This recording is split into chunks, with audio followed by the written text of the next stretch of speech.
Thanks for the fine introduction, Tom. Yes, I've done quite a bit of local history in this area. And with respect to the number of books, once I passed 40, instead of calling them dozens, I call them scores. This is the most recent, Lost Monmouth County. Thanks for coming out to hear about it. And looking at our audience, I suspect that there are quite a few here that remember some of these places. Indeed, with the way and quickness that our landscape changes, some of you probably remember these places, some of these places being built and being taken down. Our opening slide gives an idea of what the book tries to portray. There are quite a few topics. The first one is to determine clarity. That's my diplomatic way of saying correcting mistakes. And there are quite a few historical mistakes on the record here. Indeed, it's the bane of my existence. The next one is portraying nostalgia. There are some fun places in this book, some of them right in our own environs. And finally, lifestyle change. Where we work, where we live, how we work and live and shop. And if we have a time, we'll get to a few places that are still on the landscape but have been radically changed. The cover portrays the reservation in Long Branch. We'll learn something about it. The book is $23, including sales tax, and I have a few of my other recent titles here as well. And of course, I'll be pleased to sign them for you. Let's take a look at the first site, the reservation built on the Long Branch ocean front, south of Troutman Avenue, on the site of a former hotel, the East End Hotel. It's built by Nate Salisbury, an entertainer, a war veteran, and the entire background of the place is rife with misinformation, rumor, and fabrication that just demands accuracy. Salisbury was born in Illinois in 1846. He served in the Civil War. He was seriously wounded. He had quite a personality. It enabled him to gamble successfully, perform to entertain the troops, and come out of the war with a fair bit of money by his own claim. He entered the stage. He became an actor, had a few provisional gigs, but his greatest accomplishments would be the promoter of the Buffalo Bill Wild West show. Let's take a closer look at what that entailed. Salisbury met William F. Cody in the early 1880s, an encounter that led to the major work of his career, the promotion management of the Buffalo Bill Wild West show. While Cody was responsible for the vaudeville stage recreations and reminiscences of his exploits in the unsettled West, management by Salisbury made the show an international success. Numerous European venues included the Vatican and Windsor Castle. Salisbury's long and often contentious relationship with Cody became breached in the 1890s with litigation that extended beyond Salisbury's death. Salisbury produced one more exotic show, Black America, spectacular in his time, racist in ours. The Times headline of the May 25th, 1895 opening tells more than one can embrace now. Wild Negro chants and dances in Black America, Brooklyn. May be seen the fun-loving darky of old slavery days. Ironically, the show opened at Ambrose Park, South Brooklyn, where during the prior year, the Wild West show had been performed. The show was later mounted at Madison Square Garden. Salisbury's manager was Frank Meador, who lived in Long Branch. Salisbury had a peripatetic life and he needed a place to settle down, especially in the winter months. So Meador attracted him to the city. They had adjoining houses on Liberty Street. Neither one survives. There are mistaken claims of another Salisbury house, but this is just one of the fabrications we have to put up with. So what was the reservation like? It was built as a retirement project by Salisbury to produce rental income. The plot was laid out in 14 lots along Ocean Avenue that were bisected by a private street called the Trail. Plans were made to construct 11 houses, but only 9 were built.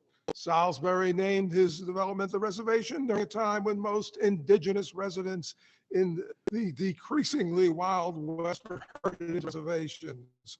Salisbury's choice of Native American names reflected his respect for the Indians. He built this in the 1890s. He hired a young architect from Long Branch, Leon Coverly, who would build quite a successful year. Most of the houses were built in the Queen Anne and shingle style. Unfortunately, Salisbury did not live long to enjoy the fruits of his labor. He died on Christmas Eve, 1902. Buried in Woodlawn Cemetery in the Bronx. The reservation passed to his daughter, who managed the property for quite some years. The houses eventually went into private ownership, and one by one they were destroyed. As you can see, they're quite exposed to the elements. It came into a call for public ownership in the 1980s. There was some disagreement as to whether the city of Long Branch or the county might take it over. The county eventually bought it. There were a few houses on the property then. One survives. The only one that was salvageable, Navajo Lodge, which is now the headquarters for the most heavily visited county park site, Seven Presidents Park. Now let's take a look at another famous but gone Long Branch site, the Franklin Cottage, which is associated with the Elberon Hotel, is widely recognized as the place where President Garfield died, although little is known about Charles Gilbert Franklin or the hotel. Let's see a little detail about them. Franklin was born in 1844 near Newcastle, England, a son of Colonel Gilbert and Jane Cunard Franklin. His mother was a daughter of Samuel Cunard, the founder of the steamship line. Franklin, employed by Cunard at age 16 in Halifax, became the firm's agent in New York in 1875, following the death of his father-in-law. His tenure with the Cunard firm may have been brief, as Franklin was involved with industry later in the decade. The relationship became strained over later debt issues. Franklin bought 3 lots in 1872, located on the Lewis B. Brown tract in Elberon, at the northwest corner of Ocean and Lincoln Avenues. Franklin hired Charles McKim to design his residence, built in 1876. Now, the story of Garfield and his death is rather well known. He was shot by an assailant in Washington in July of 1881. He was lingering under the stultifying heat in the Capitol, and it was thought that if he were brought to Long Branch, which he had been familiar with as a vacation spot, the salubrious seaside air might improve his health. He lingered more on the shore. Unfortunately, his doctors, with their probing and ineffective medical care, were as responsible for his death as the bullet wound. He died that September. Now, with respect to the hotel, this was one of the finest in the area. The hotel, rather than having been purpose-built as a hotel was put together by the combining of two cottages, probably accomplished by Franklin at the behest of Brown, the founder of Elberon. The hotel, after it opened for the 1878 season, became the most exclusive and costliest in Long Branch. Its appeal stemmed in large part from its location in Elberon, the southern district of Long Branch, a locale some distance from the hotel district. The only other hotel in its class, the Hollywood Hotel, was nearby West End on a track west of the shore. The widespread renown of the Franklin property would stem from the Garfield Association, however. Now, he gave the cottage free for the use of the president, but he made more than a few dollars by renting rooms to the president's retinue and newspaper people. After a spell of apparent prosperity, when the hotel was managed by Jones of the Hoffman House in New York, there were various financial difficulties, and eventually this once elegant place fell into hard times.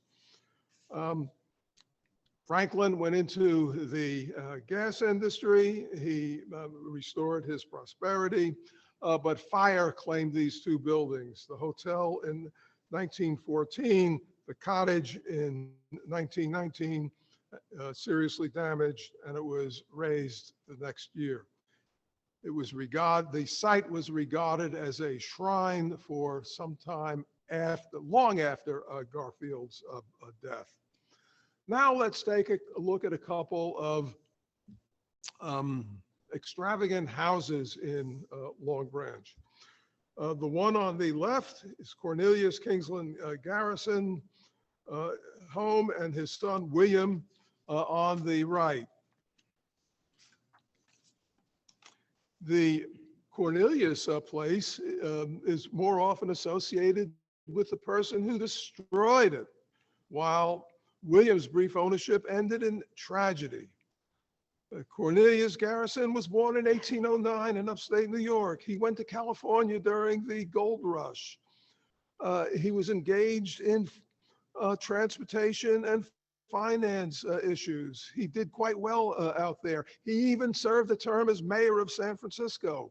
He returned to New York in 1880, 81, and he built that place that was called a marine villa. Why? Well, let's take a closer look. The three-story house, no doubt the costliest to date in Long Branch, was perhaps called the Marine Villa for its proximity to the water or for the 70-foot tower on its south end that contained an observation deck at its peak. Its 35 rooms furnished in ash, mahogany, and California redwood included a smoking room and another for billiards, the latter measuring 35 by 25 feet. The architect is unknown, but the owner may have been the inspiration for its minarets and Moorish tower. Kingsland, who had also studied architecture, may have been enamored by the Moorish revival style that enjoyed a brief spell of interest in the post-Civil War years, although rarely in residential construction. Evidence is offered by the Moorish-influenced tower built in his monument at his gravesite in Greenwood Cemetery, Brooklyn. And his gravesite picture is in the book. Now, William, his son, is a different story. He was born in 1834. He joined his father in his business interests. He built a castle wall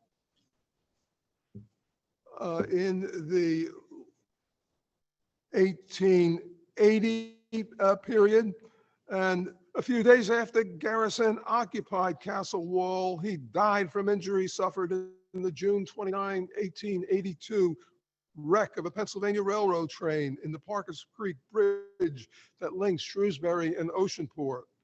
This is the one where President Grant famously aided in the rescue, although Grant was not injured.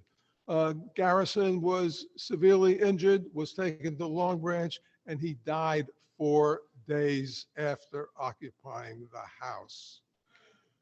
Other owners occupied the place afterwards. One of them built the tower, and both places were destroyed by his place was destroyed by fire. Now, back to Cornelius's house. That fell into the hands of Solomon Guggenheim, the famed copper magnate and builder of the museum in New York. He had his issues with the state of New Jersey, occupied the place only for a couple of years. Family members stayed on there as Guggenheim went to his Sands Point place. By 1940, he either wanted to develop the property or turn it into a hotel. He was denied permission by the city, and the place was destroyed. Now, let's take a look at a Middletown site, one that's probably near and dear to many. Now, the Seabrook Wilson house still stands over the Raritan Bay at Port Monmouth. However, it's here as lost because the Spy House incarnation is not only gone, but was an identity that was a modern fabrication. The building was begun in around 1720. It was built in 3 sections. Its best known owner was William V. Wilson, the clergyman and businessman and leading citizen of Port Monmouth. In its later years in the 20th century, it was a roadhouse, a tavern known as the White House. The township of Middletown bought it in the late 1960s with the thought of preserving it, for opening it to public use. Now, White House is not too exciting a name, so they needed something more colorful, like spying. So they made this spying story up from whole cloth, and it stuck. It also became a museum of eclectic artifacts from the Bay Shore, and its well-known curator, Gertrude Neidlinger, liked to call it a folk museum of the Bay Shore people. She was a dominant character. The Middletown Township Historical Society was organized in part to preserve and run this place. However, Neidlinger drove out the society and just about anyone else she worked with over a period of time. I will give her credit, though. It is she who is most responsible for saving the building. However, she got into trouble. Fiscal irregularities, ghost tours. Money was always a challenge. And in view of those fiscal irregularities, the township closed the place, and in a land transfer, it was turned over to the county of Monmouth. It was closed, given an expensive restoration, and is now the visitor center of the Bayshore Waterfront Park. Spying, not so. And as you've already surmised, I've come to bury the Spy House, not to praise it. So let's take a look at some nostalgic places. Drive-in movies are a very New Jersey story. They were first built here, and they had some local antecedents as well. Airdromes, open air theaters for summer use, with several of them along the shore area. The first real drive-in was built in Camden in 1933 by Ralph Hollingshed. He got off to a rather simple start. He mounted a projector on the roof of his car. He later developed a ramp system. Now, there were 40 of them in New Jersey, and a number in Monmouth County, including the one we see here in Eatontown. This was a good area for drive-ins because at the time, in their heyday, the post-World War II period, there were a lot of open spaces and people were hitting the road. But as the county developed, the property typically became too valuable for film exhibition. Lifestyles changed. And while this enjoyed its period of popularity for quite some years, in fact, many of us no doubt attended them, some in two capacities, the child in the back seat and the parent taking their own child there. But they finally bit the dust. The last one to be built was in Hazlitt in 1956, and it lasted until September 4th, 1991. When the last show was screened there, it was regarded as the end of an era. It was. Now, pop-in drive-in showed up during the peak of the COVID scare, but as we can see, film exhibition not only changed the drive-in environment, but even now, in-house movies, multiplexes are suffering because people's entertainment habits are changing. I imagine most of our audience is at home watching online, and so it is with movies. You stream something and see it in the comfort of your living room. On the road in Monmouth County, there were a couple of other interesting places, including Cowboy City. What was a Cowboy City like? Well,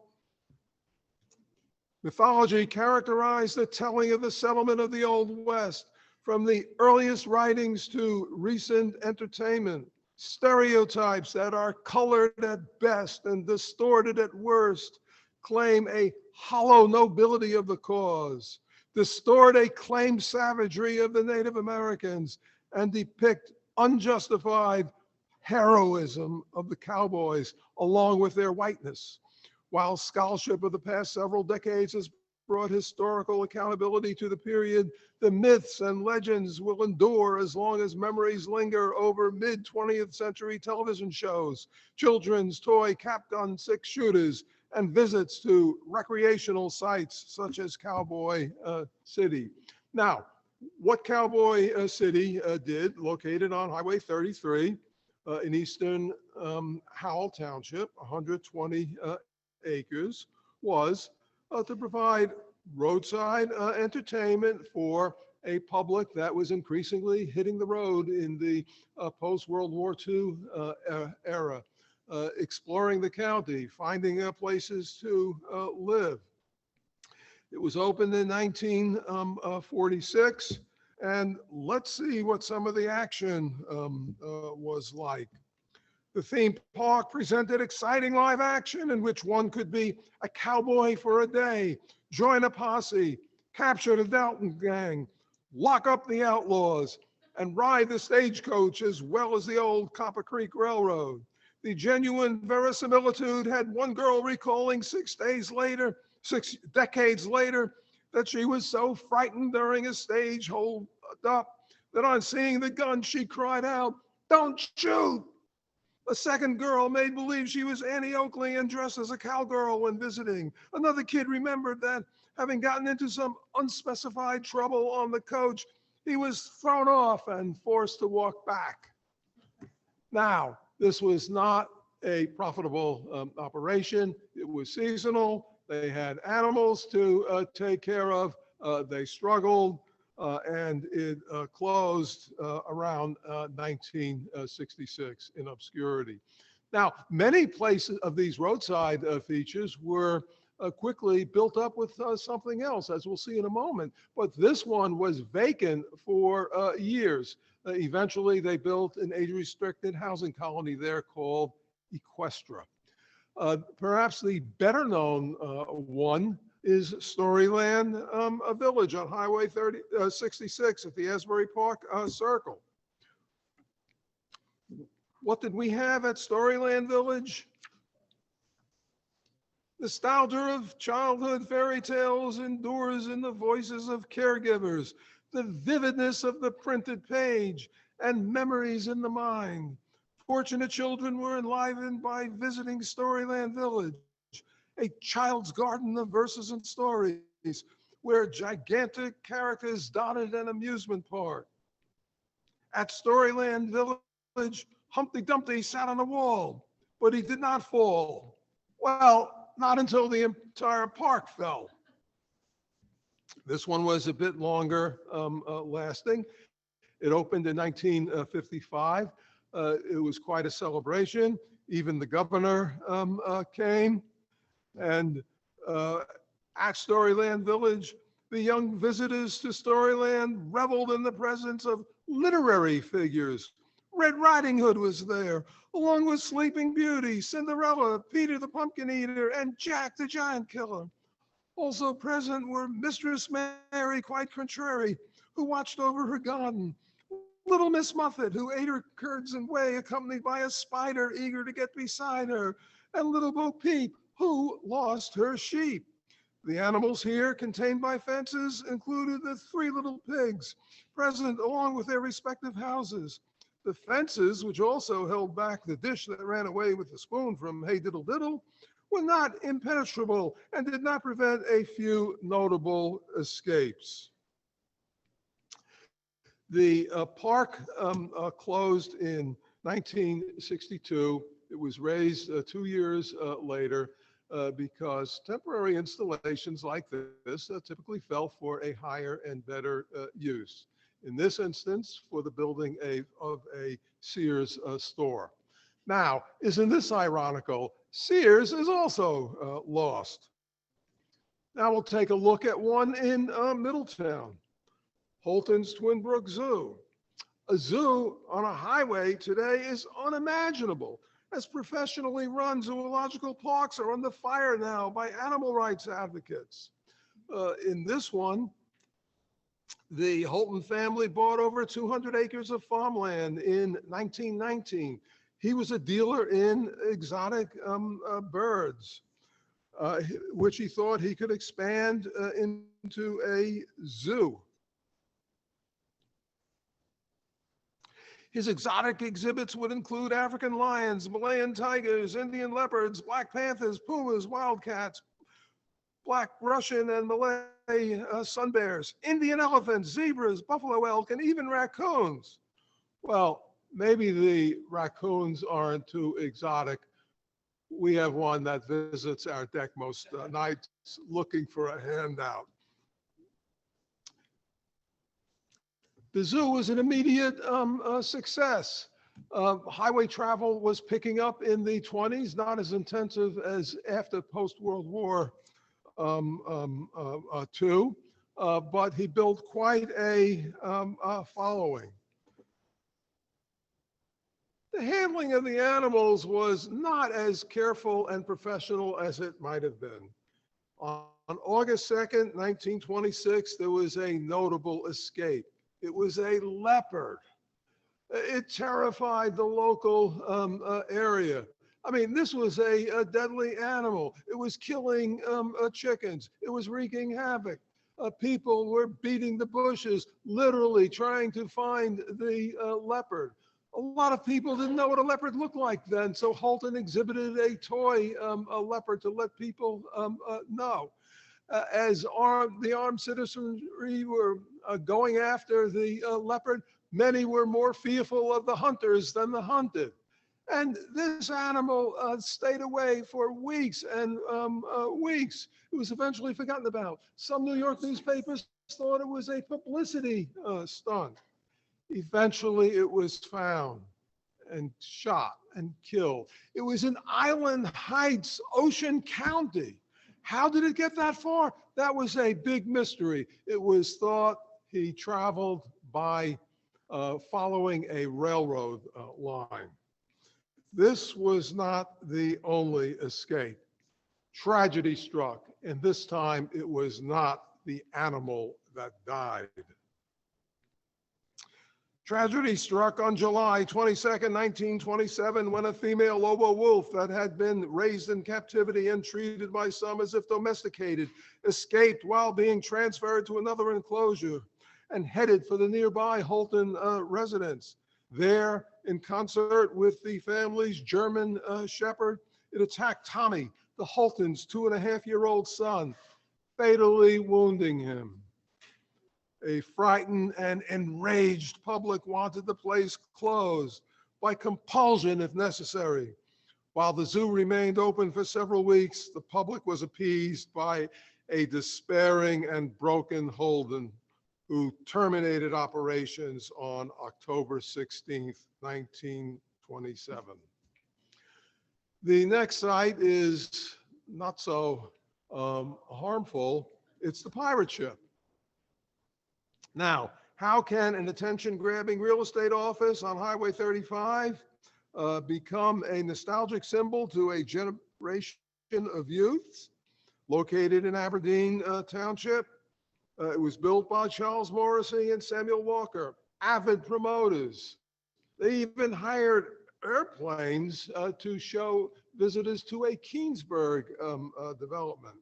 Now, the key to roadside architecture is attracting the driver, the passerby, just like our infamous clown. But why pirates? Well, there's a Captain Kidd legend all along the Jersey shore. And in Aberdeen, there's even a treasure lake. It was moved a couple of times, depending on where Morrissey and Walker were having a development. Now, what made it nostalgic?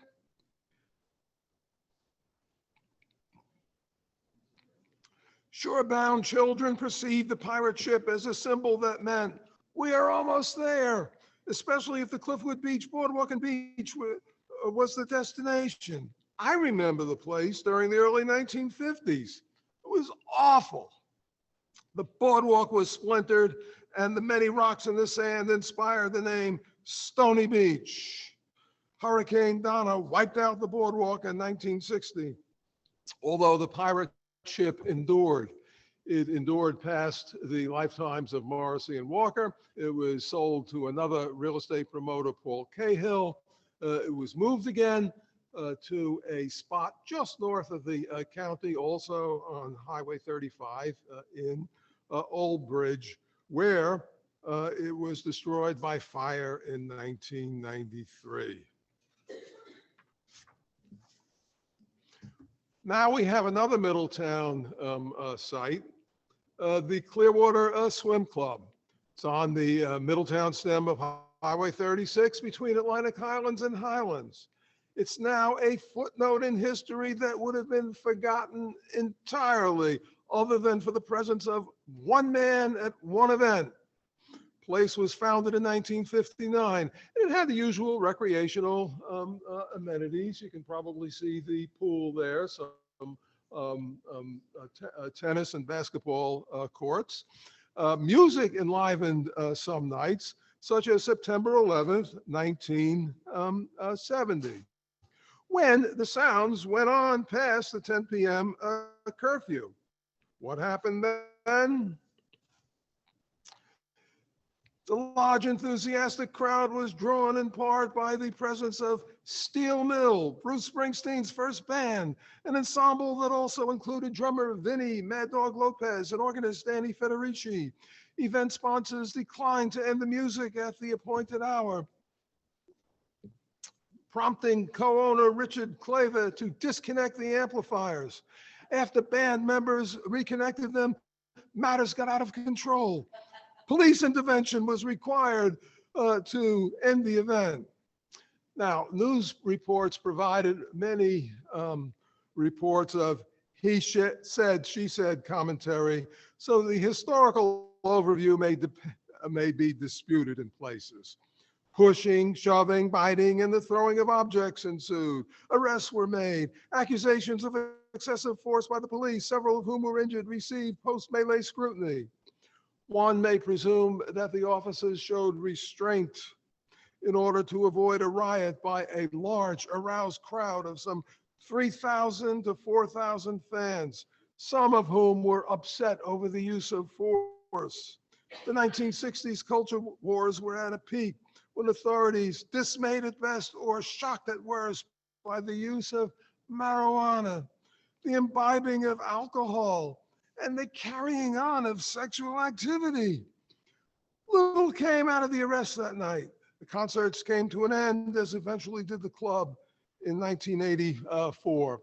It too was vacant for a number of years. There were various development proposals that were rejected, and eventually 2 ball fields were built on the site.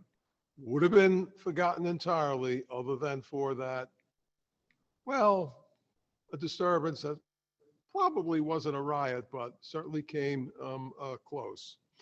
Again, in Middletown and all over the Bay Shore, we have an industrial site that literally stinks, or it stank because it's no longer there. Fish processing on Raritan Bay. Now, fish processing started out as a small business, but it became a big business, although an environmental hazard, dangerous, and literally stinky. However, it employed many and bought the Manhattan catch of many fishermen. Now, what is fish processing, or was it? It's the extraction of oil from the inedible Manhattan fish, and the oil and the fish waste were used for industrial processes. A whole variety of them in pharmaceuticals. Now, J. Howard Smith started buying up these places in 1911, not only on the Raritan Bay Shore, but all up and down the Jersey coast, because the Manhattan is a school fish, and the fishermen had to go where the fish were. Smith eventually had his own fleet, even airplane spotters. However, the business faded as more effective chemicals were developed. So the product was no longer commercially viable. The place was closed around 1984, it was raised in 1989, and it too was vacant for many years until very pricey condos were built on the site. Most of the residents probably have no idea it was once a dirty industrial operation. Now we'll take a look at another nearby industry, the Edward Clark Hazard Shrewsbury Ketchup factory. Now, ketchup is so ordinary a condiment, one would not imagine it had a hazardous history, and the pun is intended. Edward Clark Hazard was born in 1831 in Rhode Island, a scion of that famous ancient early settling family. He came to New York while a young man, abandoning the family business. He entered the wholesale grocery business where he made his money. One of his customers was in the tomato growing field in South Jersey. He attracted Hazard to that, and Hazard became interested in tomatoes, selling them at his New York place. Another customer attracted him to Monmouth County, which had a couple of advantages. It was good growing territory, and it was in commuting distance of his New York home. In the 1860s, Hazard bought some property in Shrewsbury, right on the main drag on Sycamore Avenue, property that contained both a factory and a residence. The place burned down in the 1880s. He rebuilt it. But first, let's take a look at what ketchup was and how he made it special. The early American tomato ketchup product was both dismal and often inedible, a sad state that stemmed from producers' scant interest in quality, along with the difficulty of preserving both harvested, processed tomatoes and the finished ketchup. Dishonest processors even cooked rotten tomatoes or disguised food product by adulteration with sugar or preservatives, practices that made much ketchup unpalatable at best and dangerous at worst. By the 1850s, ketchup lacked consumer acceptance. Now, Hazard's manner of operation was to build a quality product. He had silver-lined kettles. He packaged in small bottles only because you couldn't keep this long-term on a shelf. And through his careful methods, he built quite a successful operation. He died in 1905. He had quite a few children. And here's where the Hazard story is rife with rumor and misinformation. Just what caused the business to fail. I think the children were trying to extract as much money out of the business as possible, and it went into bankruptcy. One of his children, a son, Elmer, attained a medical education. He was more interested in business. He failed as a businessman and eventually opened the Hazard Hospital in Long Branch. The hospital is also in the book. The property eventually was raised. There are some nice houses on the site now, and Ketchup, far from its origins, is a quite bland, enormously selling product. Let's take a quick look at another local industry, the Lovett Nurseries. Lovett was not your ordinary nursery. It was an enormous industry. He got started in Rumson with the Hans operation, took over much of his plantings when Hans failed, and he acquired a spread in Little Silver and built it up over the years. Lovett, too, wanted to differentiate himself from the field. He created new varieties. He took great care in packaging. He understood the benefit of mail order. He produced attractive catalogs. He won prizes such as these grapes. And he became an enormous success. Was certainly the most important figure ever to have resided in Little Silver. He was the postmaster when his business constituted most of the postal business. He died in 1923. One of his sons continued the business. They bought a lot of property in the nearby area, indeed in a wide radius in adjoining towns. However, just like the roadside features that became redundant, growing fields often become more valuable as housing sites, and most of the Lovett properties were sold off, and the business was terminated. We have one reminder nearby of his presence, the Lovett Avenue in Colts Neck off Phalanx Road, where the business moved its operation after selling off Little Silver. Now we have a much smaller business right in our own environment.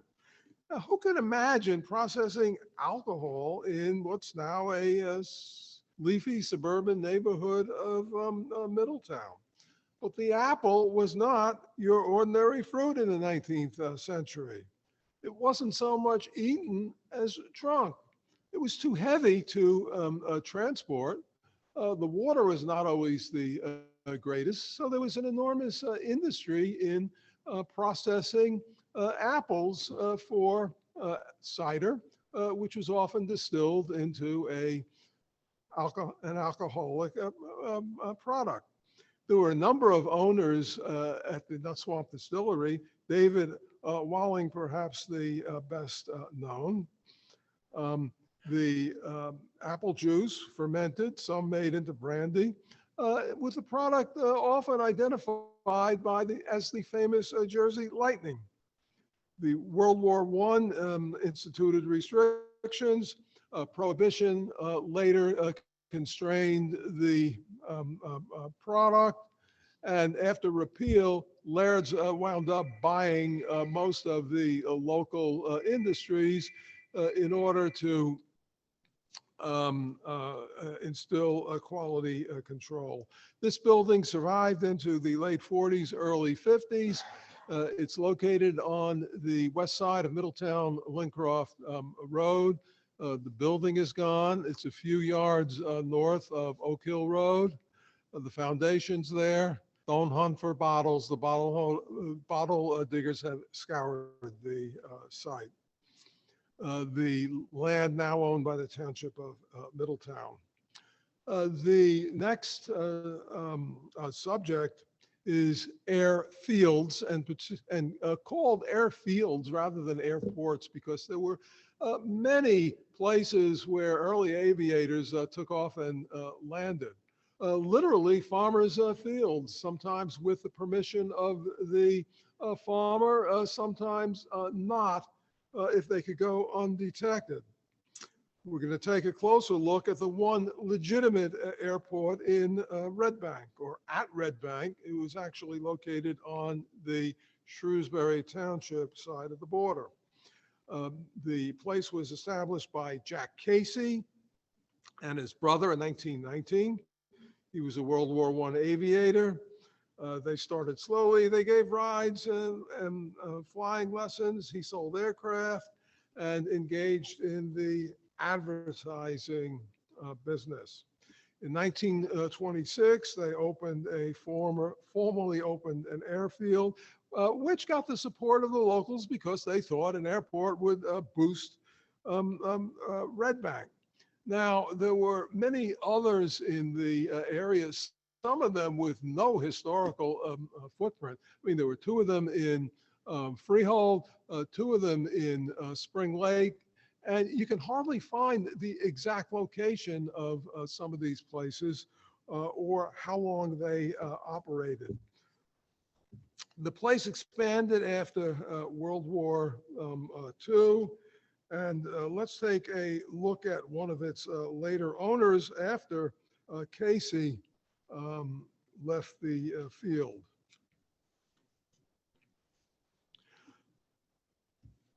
Later, in 1967, later owner James Loeb organized the taxi operation as Suburban Airlines, which provided regularly scheduled service. The line became a recognized third-level carrier or regional airline. Now, safety concerns were spiked by accidents that preceded the reorganization. They would continue both in proximity to the airport and elsewhere. And quite a few of them are detailed in the book, early ones. But getting to the Loeb time, a crash in Raritan Bay on April 23, 1960, killed Cornelius Jan Bakker of the Netherlands, one of the most highly respected nuclear physicists in Europe. 3 others were rescued. 4 people were critically injured on November 15, 1964, as a plane crashed on a Shrewsbury residential street. A second crash in the bay on February 14, 1965, killed 2. 9 people were killed on January 5, 1967, after a plane crashed shortly after takeoff and landed on Hance Avenue. Some subsequent crashes avoided deaths or injuries. The crushing blow came on March 18, 1970, when a Suburban plane returning from Canada crashed while attempting to land at Newark during bad weather, killing all 4 aboard. 3 were executives of Rowan Industries of Oceanport. The 4th was the owner. Safety spokesman and pilot James Loeb. Airport activity steadily declined after the death of Loeb and the sale of his airline to Reading Aviation Service of Reading, Pennsylvania. On July 16th, 1971, the airport officially closed. Now, there's quite more aviation industry in Monmouth County, and I give some detail on perhaps our most famous, Robert Collier, son of the founder of the famed Collier Publishing firm, who converted his polo field into a flying field at his country estate in Marlborough. Monmouth County was also the site of the famed 1911 Interlaken Air meet, which had quite a few aviators and helped put aviation on the map in Monmouth County. Again, returning to Middletown, well, let's take a look at the Neptune Club. Organized by urban gentlemen in 1850, they built this fascinating headquarters on Hartshorn, Middletown property between Upper and Lower Rocky Point on the Navesink. They were active on the water, so much so that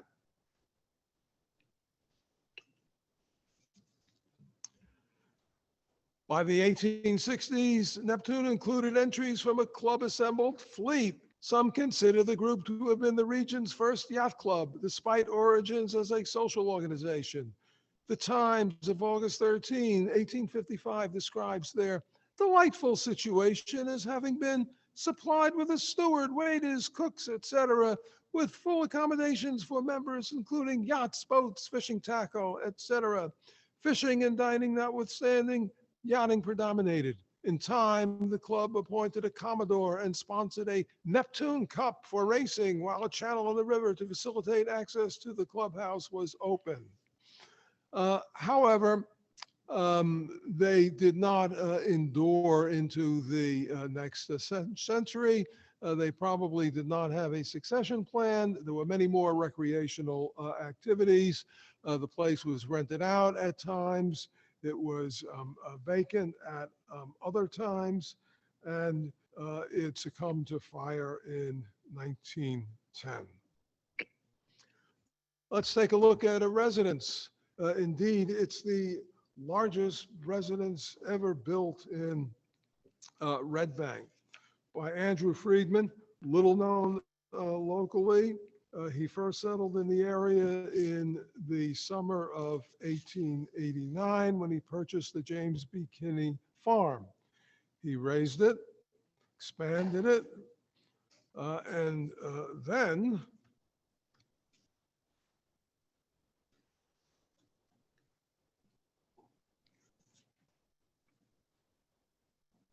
the Kinney Place went down in 1914 to undertake construction of Red Bank's largest and costliest house, a 107 by 108-foot mansion designed by New York architect Herbert J. Krapp. Depiction of the number of rooms initially described as 50 varied over time. Friedman, who was born in New York in 1860, accumulated a fortune largely through transportation projects that included New York City subway work. He also owned the New York Giants baseball club, which, although a minor aspect of his business career, proved to have been a tempestuous one. In brief, he was reviled by many other owners and players. The unmarried Friedman died in 1915 before the house was completed. Much of his fortune was left for charitable purposes, notably an extant building in New York. Friedman provided for the Andrew Friedman Home, erected at 1125 Grand Concourse in the Bronx, a huge facility that offered retirement quarters for the formerly well-off who had fallen on hard times. Now, the building in New York entered other charitable purposes. As I mentioned, it's still standing there on the Grand Concourse. But what happened to the house? It was bought by Uzzel McCarter of the famed McCarter family. McCarter already had a very nice house on Rumson Road, but this represented a new opportunity. McCarter died in 1931. Not the best time to sell a mansion. The place had its ups and downs over the years, endured into at least the late 1950s.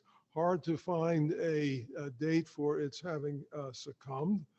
It was on Tower Hill Avenue, and the site is now filled by a largely underground water tank. You can see the cover from the surrounding avenue, and the steps to the house are still standing there. Let's take a look at a place of entertainment, the Ross Fenton Farm. The Ross Fenton Farm had it all: fighters, boobs, stage performers, and high-flying nightlife. It's best known for the vaudeville actors, Charles Ross and Mabel Fenton, but I like to dig into the origin of some of these places. It was built by Richard Russell Ulick, born in 1831, probably in Shrewsbury Township, known as Pops, probably at the time this was built, since the farm was established in the 1880s. The area on Deal Lake would become known as Wanamassa. His spread included a hotel and other buildings that drew prize fighters in training. James J. Corbett was his most notable guest.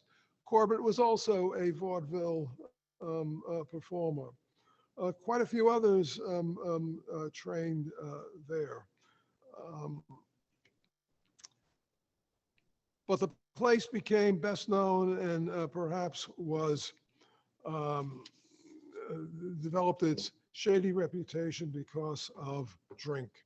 The restrictions on the sale of alcohol may have been loosely enforced, other than a purity zone around Ocean Grove that in this area during the 1880s was 1 mile from the bridge separating the Grove from Asbury Park.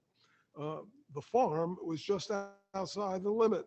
Ulick, indicted for illegal sales in 1888, entered a no contest plea, then absconded prior to sentencing that November. The historical record of the place in the early 1890s is unknown prior to its reported sale in November 1894 to Nellie Garrett of New York, who backed out 2 months later with the loss of her deposit after she learned of the dismal reputation of the place. Ross and Fenton were active vaudeville performers when they bought this in 1898. They had a various up and down tenure at the place. The book has a little detail on their acting career and how they met. But in 1918, Mabel Fenton was actually arrested for alcohol sale violations. They suffered the loss of the place by fire. They rebuilt it. And the Ross Fenton farm actually enjoyed its greatest success during the Prohibition era when it was a speakeasy. It was sold again around 1940. An owner expected to revive the glory of the place if the new Monmouth Park were built, but that didn't happen until after the war. It was acquired by Walter J.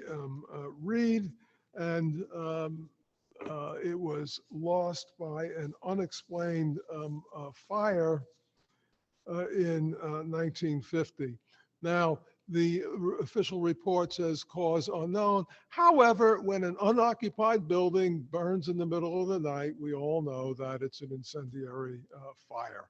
There's development on the site now. Let's take a look at another eatery, the Circus DriveIn in Wall. Now, what made this place so popular? The sign helped, but mainly the efforts of the Friedells, who opened the place in 1954. They were able to instill considerable loyalty among their customers and employees. But let's take an earlier look at what the drive-in was. The drive-in was actually a Southern innovation that was developed to be the non-diner of casual eating down south, because diners were considered an invasive species of the Northeast. The drive-in was popularized in the post-World War II period. People got accustomed to eating out. They didn't have to get dressed up.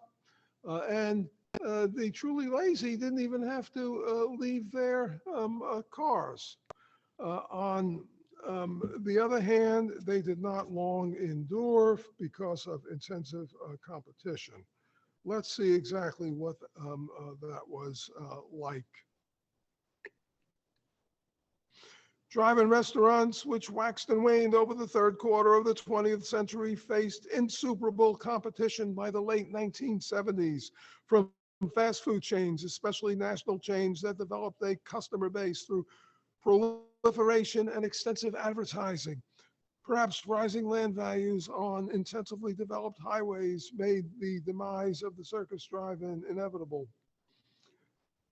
The Friedells sold the place in 2004. A later owner raised the Circus drive-in on May 9, 2018. The sign remained on the site as a forlorn reminder until it was also removed on August 27, 2021, and placed in storage with the hope that it would rise again. I haven't looked at the site to see what's there now. Not everything that's lost has been taken off the landscape. Let's look at a few that still exist. Segregated schools. There are 3 of them that are depicted in the book, and they all had their different character, but they had one purpose: keeping the races segregated. This one is the yes, it's Bangs Avenue, not Bangs Street School in Asbury Park. It's the only one that it remains in educational use. This one was rather distinctive and elaborate. It was built by an architect who is active in this area and buried in Middletown. The distinguished city architect, Ernest A. Aaron, created an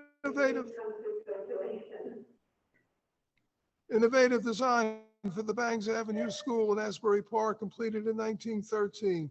The school educated its 2 student bodies in what was called a double school building that was depicted in the February 1914 School Board Journal, where this picture came from. The article stated, the building is in fact 2 independent and complete schools connected by an assembly hall, accessible to both. The larger section, facing an important thoroughfare of the city, Bangs Avenue, is occupied by the white children, and the smaller section, with its main entrance on Madison Avenue, accommodates the colored pupils. An auditorium located between the 2 brought respective student bodies together on necessity. Now, this is the only one of the 3 that remains in educational use, and just barely. And yes, it is a segregated school again, but this time by demographics. We also had a segregated school in Red Bank, built on West Bergen Place, now Dr. James Parker Boulevard. And it was only 6 blocks from the nearest school, but the area around Bergen Place was such a slum that the other West Side parents, the white parents, didn't want to send their children to the same school. It was a product of its time. Probably provided some benefit for the residents, entered a number of institutional uses after it was eventually closed, and there is a charitable organization there now. The one with the most interesting story is the Court Street School in Freehold. where so much myth and rumor surrounds the school. The lesser of them concerns the date of construction, but in its favor, it served as a place for educating and doing a good job of it, the African-American children of Freehold. It gets interesting after World War II, when the New Jersey State Constitution of 1947 banned segregated schools. Many were forced to integrate. But in Freehold, they closed the school rather than integrate it. And it stayed closed for a number of years. They eventually, through growing population, had to reopen the school. But when they did so, many white parents didn't want to send their children there. Eventually, they made districts, and the issue over the use of the school was settled. But the whole post-World War II situation is so often mistold in other accounts. The school became a community center, which it is now, and perhaps you've seen just recently that the county of Monmouth, which owned the building, turned it over to the borough of Freehold. There's another place right here in Middletown that still stands on the landscape, although in Lincroft, the horses are gone, but the horse farms remain. This one is Brookdale, built by David D. Withers in 1872. Across the street was Green Tree Stables, built by Helen Hay Whitney in 1914. Both of them famed racing families. Many of the Brookdale buildings still stand, and there is a Brookdale historical district. Let's take a quick look at the Players Boat Club in Fairhaven. This was built by vaudeville actors who were quite important in establishing the character of the borough of Fairhaven. They built, or rather brought, this houseboat to the shore in 1910, raising money by the best means they knew. They put on a show. They were successful. A few years later, they acquired a larger houseboat, which was destroyed in a storm in 1928. And this forced a decision by the club. Vaudeville was waning. Membership was limited to performers and those in the theater. And to get to the heart of the story, they rebuilt a permanent clubhouse, also designed by Ernest Aaron. Eventually, they had to admit, in order to secure their investment and the heavy cost of the new building, non-performer members who took over the club. The Players Boat Club is lost, but it survives as the Shrewsbury River Yacht Club. We have another one, this one in western Monmouth County, Jersey Homestead. It was a failed social experiment of a resettlement community that was built specifically for Jewish needle workers of New York. First residents arrived in 1936. They became a borough in 1937. Federal support ended in 1945, and the houses were sold off. The factory failed. So the resettlement community is still there, but now a suburban small town known for their high interest in culture and the arts. The preservation of their most famous landmark is in question, the Ben Shahn mural at the elementary school. We'll take a look at one final place that was lost as a factory. The Eisner plant in Red Bank was once distinguished as the largest manufacturer of uniforms in the world. Eisner was born in Bohemia in 1859. He came to the area in the 1880s, initially operating out of his home. He started construction of factories on Bridge Avenue in 1902. The one that's pictured is the last edition in 1917, built for anticipated business in World War I. Now, Eisner lost its business to the south. It eventually closed its needle operations in the early 50s. The place was rented out to a number of other businesses. It was acquired by Theodore Salas. He had plans to open it as residences. That didn't work out. And eventually it became a series of shops and restaurants.